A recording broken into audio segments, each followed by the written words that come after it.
Hello, y'all. I'm Diana Brienne, and this is my husband, Jack and Diane. And I've been talking a lot about Jack. I've been trying to get him on here on virtual media with me just for an interview. And so I'm going to interview my husband here of 30 years and our cancer journey. And it's his cancer journey, but I was on that journey with him, and our family was on that journey with him. So we're here to specifically talk about what happened, how it happened, what we went through, and how we got to the place of being 100% cancer-free. Okay, so we don't have this video planned out. We didn't really, we don't have anything wrote down, so we're going to kind of be all over the place with it. And this is my husband's, I think, real first time ever being on YouTube. And even though I've kind of caught him on camera a few times, but that was it. So, honey, this is Jack of Jack and Diane. Hi. Hi. And for those of you that don't know our story, we met 30 years ago, and actually over 30 years ago now. Or as I always say, I was a cocktail waitress in a cocktail bar, and he came and whisked me off, or as the song goes, and it was called, I'm a waitress, you were a waitress in a cocktail bar when I met you, I think. And then, of course, we had to get married because of the song Jack and Diane. We had to. So, we've lived a wonderful, amazing life. We've, traveled the world and we have 3 beautiful children who are adults now, and who also don't necessarily want to be on YouTube either. So it's just mom on YouTube, but you all see me dancing, and you all see me do my wisdom. So today is a serious topic, and there's a lot of people struggling with cancer. We are in no way giving advice, no way giving suggestions, and no way giving information. We are just sharing our journey. And we may not necessarily go into specifics about it because we don't want people necessarily copying after us, because there's not a one-size-shoe-fits-all when it comes to cancer treatments, okay? But we're gonna share our journey. So, honey, let's go back to last February, a year ago, February, like a year and 2 months ago. What kind of happened? What do you remember first? Well, I developed a kind of an uncontrollable cough where I couldn't get through a sentence without coughing. And long story short, we had it looked at, and they found a tennis ball sized tumor at the bottom of my throat, and a couple other smaller tumors, but that was the primary one. And I thought it was more like the size of an orange. It was closer to the size of an orange from what we understood. But prior to that, what happened is I kept saying, Jack, this is not a cold. This is a dry cough. It's not a cold. There's something wrong. And I said to him, so kind of fast forward about a week after he developed the cough, he called me from work. And what did you say? I was tired and I was coming home. But why? Because I was coughing and I was tired, so... and you had chest pain? Yeah, I had a little bit of chest pain, very little chest pain, but it was unusual. I've never had chest pain, so I came home. Very athletic golfer. Yeah, so I came home, slept for about 2 hours, got up, still had all the same symptoms, went to the emergency room. Yep. And then, long story short, you didn't want to wait at the emergency room, so you came home. So I came home, and my primary physician set up the CAT scan for the next morning, and that's where they found the tumor. Well, before they found the tumor, well, that's when they found the tumor. But you came home, you were exhausted. Those couple weeks before, he was always exhausted. And he's never like that. He plays golf all the time, every day. If he can, he plays golf. I don't play. Almost every day, believe me, every day. I work too. He works too. But when he's not working, he's playing golf. And so he went to bed, and I said to him as he was starting to fall asleep, I said, Jack, I think this is terrible to say. I said, but I think you have cancer. And I said, because we didn't know. So he said, well, when the doctor calls, if I'm asleep, you get the information. And the doctor called, and I said, I know what you're going to tell me. He called. It was like 5:30 in the evening, and he was sleeping. And he said, how do you know? And I said, I just know. I just sense it. And he said, yes, there's a mass sitting next to his heart and to his lungs. And we're going to go from there. And so now we'll fast forward like a couple weeks. He went through CAT scans and testings and to an oncology. We have a wonderful oncology part to the hospital here. We live in a great place if you're old or if you're sick. It's got a great medical facility. And so you went to the oncologist. And bottom line, he recommended chemotherapy. A lot of it, not a little, but like a truckload of chemotherapy, 5 days a week over the course of about 3-4 months. So 3 or 4 months. And let me tell you, it was brutal. Yeah, it was something I hope to not go through again. It was brutal. And he got several different kinds of chemo at the same time. A lot of it, he was there in the chair for like 8 hours a day. And I mean, it was tough. Every time he finished a round of chemo, he would get some kind of something, you know, we're not even talking hair loss. He did lose his hair. He lost his eyebrows. He lost his eyelashes. But I mean, he'd get just distended, like the belly would become huge. I gained about 18 pounds of water weight each time. The week that I got the chemotherapy. And then I had 2 weeks off where basically that was to purge it. And so probably the last 2 days before I started chemo again, you start to feel, I don't want to say normal, but you start to feel less bad. So the 1 week on, 2 weeks off was pretty good. It worked out well as far as being able to recover from the chemotherapy. But you would come home and you would sleep a great deal at the time. I slept a ton because chemotherapy reduced my red blood cells, and that was one of the biggest things, because I was still playing some golf a little bit during that time frame on the last 2 days, 2 to 3 days before I started chemo again. But eventually the couldn't keep him away from the golf. The red blood cells. It was a job just walking up to the tee box. I'd get extremely tired because my red blood cells got lower and lower as I went through the chemo.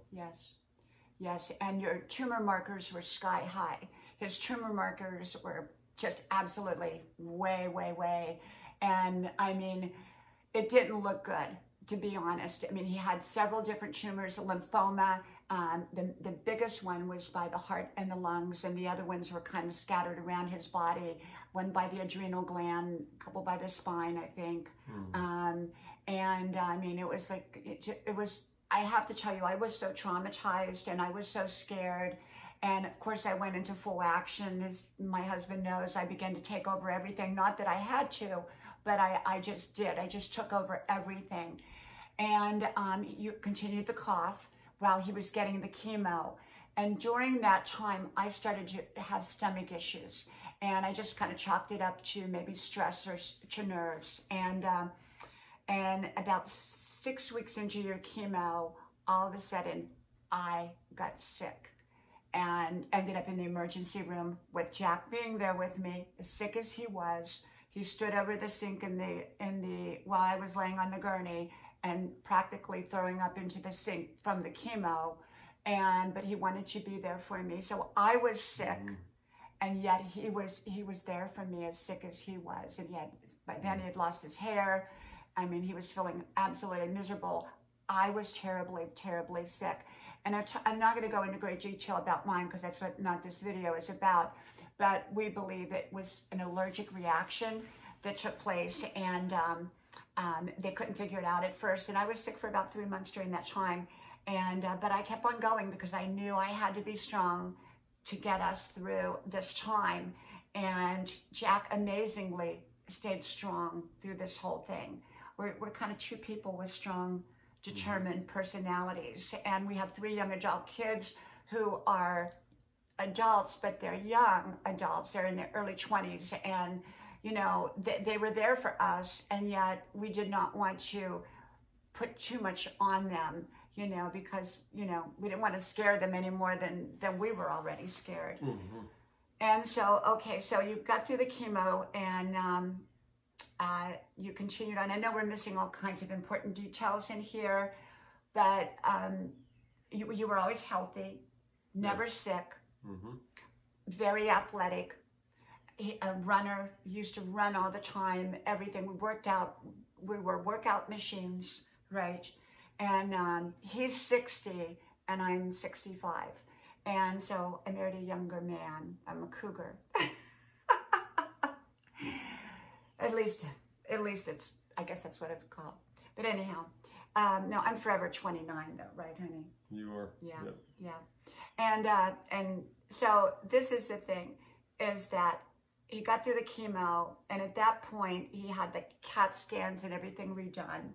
Mm-hmm. And I'm not trying to monopolize the conversation, but there's just so much to it. It's easy to forget, and he's not used to being on YouTube. Yeah, so after we finished the chemo, then we waited about, I think, a month to 6 weeks. Got more CAT scans, and it was 25% reduction. yeah. So and in other words, after the chemo and everything was done and complete, it was 25% gone. So that meant that still 75% was there. The tumor markers were still very off, and they had come down some, and the masses had come down some. Yeah, and then after about another month, they took. What did we do right at that point, though? Because I just said this is. You put me on the diet. Actually, before we started the chemo. No, we didn't really go hard and heavy until after the chemo. Okay. All right. Yeah, more after the chemo.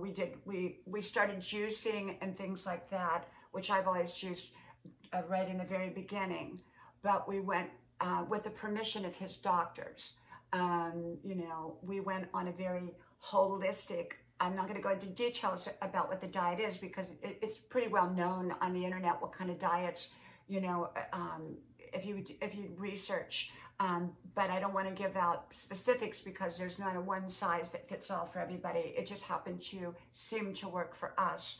And but I will tell you, we eliminated any kind of refined sugar. I will give you that much about our diet. And it was extremely healthy, extremely rigid diet I put us on. I would have to go to the grocery store every day, get fresh green leafy vegetables, organic, and all of that.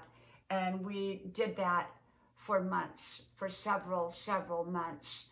And so during that time, there was a second CAT scan. Mm-hmm. And this is maybe like 3 months after. And whether it's a result of the diet, the chemo, or simply a miracle, or all three, we don't really know. And so 3 months in, your tumor markers and your tumors or your masses were down 75%. Yeah, negligible. 75% at that point. So then how many months after was it where we got the 100%? That was like, what, 2 months ago? About three and a half months. So after the chemo. No, after the second one, after the second CAT scan. A month and a No, half. it was more than that. A little September, right? And then October, I got one more. But when was the last one that you had that we found out? That was after January. Yeah, I had one in February. Okay, so it was in February that we got that, basically, from our understanding from everybody, that there was no cancer. All the tumor markers were in normal range, and there was no masses. Nope. No masses. No masses I could see. And believe me, a year ago, he would sit here and all he would do is cough. Just cough nonstop because of the pressure from the tumor that was pressing on his lungs and his heart. And they couldn't do radiation, they couldn't do surgery because of the location of it. And so when they told us that everything was normal 2 months ago, 3 months ago, I mean, we're just to us, it's a miracle. However, God does miracles, whether he did it through the doctors, the chemo, the diet that we went on, because it was very, very rigid. Now, someone did ask me the other day, they said, well, your husband, is he still on the diet? And are you still on the diet, honey? Not so much. Not so much. So I have to be honest with you here, and I'm going to be honest. You know, we went on vacation down to the beach, and when we were there, I said, you can eat what you want, but when we get back, you've got to, you know, because we love the food, you know, at the restaurants down there. And I said, when you get back, you got to go right back on your diet, the very strict way of eating. And he didn't. I got used to the good food again. So. Although there's certain things I don't eat. Okay. There's certain foods that, you know, after not eating them for 6-8 months, I just don't really miss them anymore. So I don't eat as holistically as I should, but he's not eating like he did. Yeah, but I don't. There's certain, like, you know, I don't like fried foods or fries, things like that. I don't eat those anymore, but I still love meat. Right. Well, we kind of modified what we called the anti-cancer diet. We modified it to fit him, and yet it was a very strict diet. And, you know, so we don't know whether it was the diet, the chemo, the combination, or simply a miracle. But right now, as we sit here, from our understanding, he's 100% cancer-free. And so we don't take that for granted. And we pray that it continues to be that way, even though he's not on the diet that I put him on. Mm-hmm. You know, which I feel like it was extremely, and it played an extremely important part to this. And, but, you know, it was the scariest time. We've had a couple scary moments in our life. When our daughter took sick, she's doing fine now, but this is maybe 7 years ago when she took suddenly sick. And that was a very scary time. About 12 years ago, when I ran into a wooden hanger I plowed into a wooden hanger, knocked me to the floor, and they thought maybe I had had a brain aneurysm. So that was a very, very scary period of time. And we've had, you know, just different times in life that, you know, have been difficult and challenging. So no one gets through life without their difficulties and challenges. And we've had an extraordinarily blessed life, extraordinary. And so, you know, you get a chuck hole now and then, and this was a pretty deep chuck hole that we went through. I do have to say I was very scared. And when I got sick, it really floored me. And, but he continued to play golf the whole time he was going through chemo, didn't you? Yes. But not very good, but at the time, because he's a great golfer. He's a great golfer. Not very often, but I enjoyed getting outside and, you know, playing the best I could. And so what are your side effects now from the chemo? I got neuropathy in my legs and hands. So neuropathy, if you don't know, is like a tingling. You can't feel. And although he perfectly uses his hands and his feet, obviously, because he golfs all the time, but some things like with dexterity. Loss of feeling and numbness. Yeah, and that's from the chemo, not from the cancer, and that has not been restored for him yet. But we're praying for that miracle too, that goes away. And so, you know, this video is kind of like a informal, quick, what do you call it, synopsis of our journey. There was so much more to it, so much more than what we're telling you now. But, you know, we could probably go on for hours and hours. And like I said, there's no one size fits all. We don't want to give someone advice and then follow what maybe worked for us and it may not work for them, or vice versa. You have to find your own answers. You have to surround yourself with the right professionals, the right professionals, the right answers, the right solutions, and keep your faith during this. You know, I have to say one thing. Jack, it was so positive through this whole thing. He drove himself to chemo and drove himself home from chemo. And I mean, as sick as he was, he didn't want anybody else to drive. You stayed so positive when I was falling apart. And I'll never forget when I was so sick myself during that time, and they didn't know what it was. And I'm all better now, okay? But at the time, I was so sick. I couldn't sleep. I was so uncomfortable without going into all the details. And I remember being in bed. He was laying in bed, and he was so sick. And I was pacing the bedroom because I just was so miserable. And he said to me, honey, if I could take away your sickness right now, I would. I mean, he, you know, is that love? I mean, he really, really loved me. And to be at the hospital when I was sick, standing over the sink, but he wouldn't leave. He wouldn't leave my side. And I never left his side. I was there for him. I was sitting up at 3 o'clock in the morning researching holistic ways to cure cancer, and I would send him all the videos, and it kind of woke you up. And but I was constantly in the kitchen preparing holistic, healthy meals for us, coming up with as much research as I could, what would work to cure his cancer, and pray. We prayed like, you know, all the time. I prayed, I fasted, we did everything. I mean, it's been a crazy journey, you know, one I'd never want to be on again. One I pray that Jack stays healthy for the rest until you're 100, and I'm 105 because I'm 5 years older, so. And we do. He works out every day. I work out every day. We're doing everything we can from our end, and pray that he stays healthy, I stay healthy, we live to over 100, and we can sit here and make more videos together, right? Yes, honey.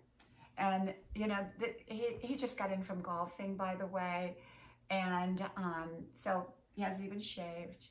So, but I told him, I said, it doesn't matter. It doesn't matter. You just sit here with me, and you know, he's never done anything like this before on camera with us for YouTube, because that's kind of my thing. But I just wanted to come on here and talk about this topic. So if you're going through cancer, I guess the best things we could say is find the right professionals, get the right advice, and make the right choices, and keep your faith. And like I said, you know, the reason we're not sharing all the details, because we did take certain supplements during that time, but we're not going to say which ones, because, you know, if people think that, you know, every cancer is different and every situation is different. But I believe that cancer is just sort of healthy cells that got sick, and you just got to make them well again, and somehow. And that's kind of what we kind of love, those cancer cells back to good health, so to speak, I guess is the only way to put it. So we did it, honey. You came on camera with me. So, and I love you, and you're absolutely wonderful. And we are Jack and Diane. So much love. We thank you. May God bless you. Stay healthy. And I hope if you enjoyed our video that you give us a thumbs up. Okay? Thank you. May God bless you. Bye-bye.